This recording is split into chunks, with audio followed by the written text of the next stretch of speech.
और आइए अब खबरें देखेंगे विस्तार से। एक नामचीन स्कूल की बस में 3.5 साल की मासूम बच्ची के साथ जो कुछ हुआ उसने हर किसी को झंझोर कर रख दिया। मासूम बच्ची से हुई हैवानियत के इस मामले में अब बाल आयोग ने भी संज्ञान ले लिया है। 5 बिंदुओं पर आयोग ने जानकारी मांगी है, जिसका 3 दिनों के अंदर स्कूल प्रबंधन को जवाब देना होगा। पुलिस मुख्यालय की भी बाल आयोग ने चिट्ठी लिखी है। इधर प्रशासन ने कार्रवाई करते हुए आरोपी के मकान को जमींदोज कर दिया है। देखिए रिपोर्ट।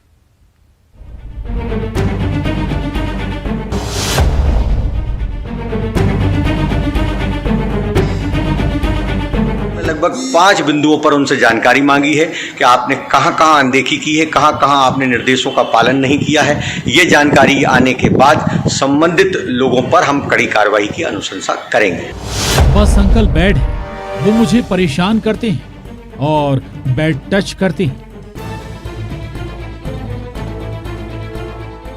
एफआईआर में दर्ज ये वो घिनौना सच है जो थर्रा कर रख देता है। मासूम बच्चियों की हिफाजत का सवाल, घिनौनी मानसिकता का। 3.5 साल की मासूम बच्ची तक सेफ नहीं, जिसके साथ स्कूल बस में बस ड्राइवर ने अश्लील हरकत की, उसे बैड टच किया। वो मासूम गुड़िया जो किसी को कुछ बता नहीं पाई। अब हुआ क्या है वो आपको एफआईआर की जुबानी सुनाते हैं। भोपाल के नामी ग्रामीण school Billabong high international school का ये मामला है। तारीख 8 सितंबर, जब 3.5 साल की बच्ची स्कूल बस से अपने घर पहुंची। वक्त हो रहा था दोपहर के 1:30 बजे। बच्ची की ड्रेस बदली हुई थी। ये देखकर बच्ची की मां हैरान रह गई।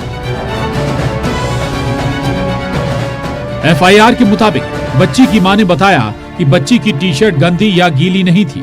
फिर मां ने अपनी बेटी से पूछा कि आपकी ड्रेस किसने बदली, तो बच्ची ने बताया बस के अंकल ने।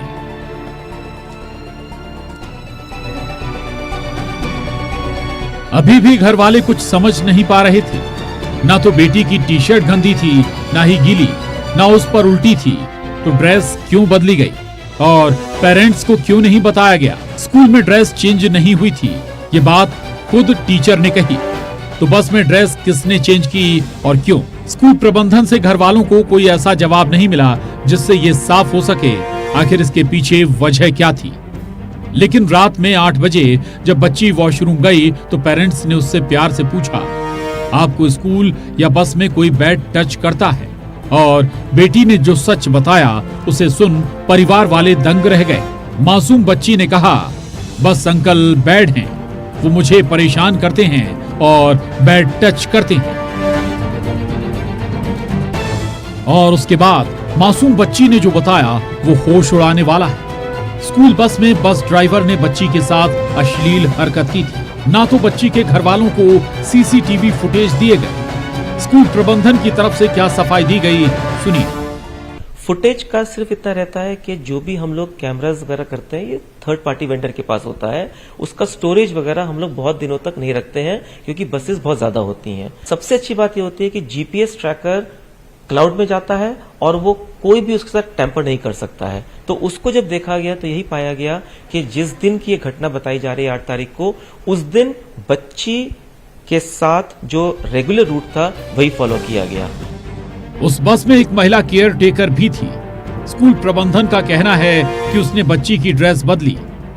दलील ये कि पानी पीने से बच्ची की ड्रेस गीली हो गई थी। बच्ची ने कहा कि कपड़े चेंज किए। उसकी माँ को भी उसने बहुत सारी बातें बताई कि स्कूल वाले अंकल है जो गलत हरकत करते हैं। तो उसको इस बारे में कुछ ड्राइवर से आपकी बात हुई? जी, हमारे यहाँ एक एक्स्ट्रा सेट कपड़ों का छोटे बच्चों का रखवाते हैं क्योंकि बच्चे कभी कभी गंदा कर देते हैं, सॉइल कर देते हैं या वॉमिट कर देते हैं। किसी कारण से बच्चे जो हैं 3-4 घंटे अगर आपको सस्टेन नहीं कर पाते हैं तो हम लोग चेंज का अलाउ करते हैं। दीदी उनको चेंज कर। जबकि एफआईआर में ये कहा गया है, बच्ची ने बताया कि अंकल ने ड्रेस बदली। एक बच्ची के साथ अश्लील हरकत की गई है, उस संबंध में अपराध दर्ज करके विवेचना की जा रही है। इसमें जो है जो पॉस्को एक्ट और जो एग्रावेटेड असॉल्ट है उसको देखते हुए 376 के सेक्शंस भी उसमें अट्रैक्ट होंगे। इस मामले में सीएम शिवराज सख्त नजर आए। इस केस को चिन्हित अपराध की श्रेणी में रखा गया है। वहीं गृह मंत्री डॉक्टर नरोत्तम मिश्रा ने कहा, दोषियों पर होगी सख्त कार्रवाई। देखिए, ये दोनों आरोपी हैं जो हनुमंत और उर्मिला, वो दोनों गिरफ्तार हो गए। जहां तक स्कूल प्रबंधन का सवाल है, मैं भी मानता हूं कि उन्होंने मामले में लीपापोती करने की कोशिश की, इसलिए उनकी भी जांच और पूछताछ में लिया जाएगा। एक और सच सुनिए। 2 सप्ताह पहले बच्ची को प्राइवेट पार्ट में दर्द हुआ था, जिसे उसने घर वालों को बताया था, लेकिन घर वालों ने ध्यान नहीं दिया और फिर 8 सितंबर को ये घिनौना सच सामने आया। आखिर कहां महफूज हैं बेटियां? भोपाल से शैलेंद्र भदौरिया के साथ bureau report, news 18, Madhya Pradesh, Chhattisgarh.